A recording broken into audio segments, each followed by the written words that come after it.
1 manatlıq kağız pul nişanı mədəniyyət mövzusuna həsr edilmişdi.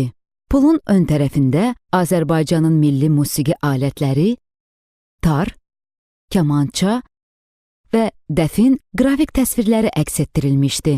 Arxa fonda isə qədim Azərbaycan xalçasının naxışları təsvir olunur. Pulun arxa tərəfində Azərbaycanın xəritəsini və milli ornamentləri görə bilərik. İndi isə 1 manatlıq kağız pul nişanının mühafizə elementləri ilə tanış olaq.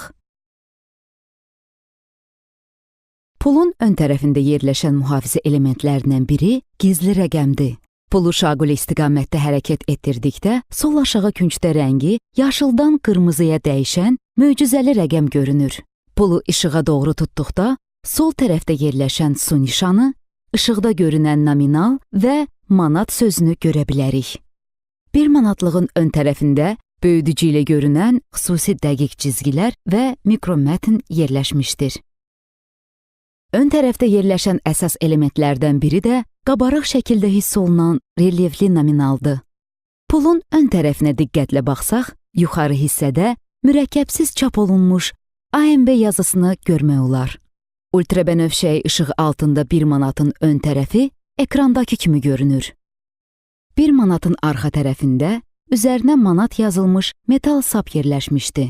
Pulu üfüqi hərəkət etdirdikdə 2 rəngdən ibarət sehirli xətlər görə bilərik. Burada həmçinin mikromətn, xüsusi dəqiq cizgilər və sürət çıxarmaya qarşı xüsusi xətlər mövcuddur ki, bu da pulun həqiqiliyinin tanınmasında əhəmiyyətli rola malikdir. Ultrabənövşəyi işıq altında 1 manatın arxa tərəfi ekrandakı kimi görünür. Pulun ölçülərinə gəldikdə isə uzunluğu 120, eni isə 70 mm təşkil edir.